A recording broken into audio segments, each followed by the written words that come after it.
ஆச்சி veg pickles வழங்கும் மணிச் செய்திகள். இணைந்து வழங்குபவர்கள் அரசன் சோ.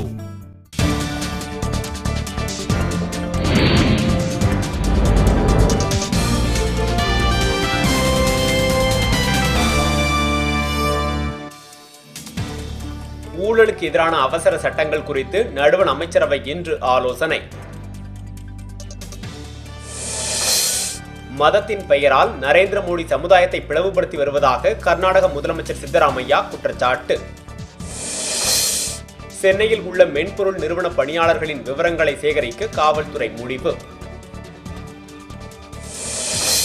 விழுப்புரம் அருகே வீட்டின் பூட்டை உடைத்து 40 பவுன் நகை மற்றும் பணம் கொள்ளை. ஆம்பூரில் இருசக்கர ஊர்தி மீது தண்ணீர் சரக்குந்து மோதிய விபத்தில் இளைஞர் உயிரிழப்பு.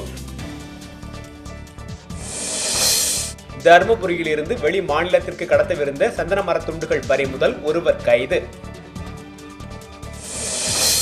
வேலூர் மாவட்ட காவல் கண்காணிப்பாளரை கண்டித்து நாளை போராட்டம் நடத்த பாமக முடிவு.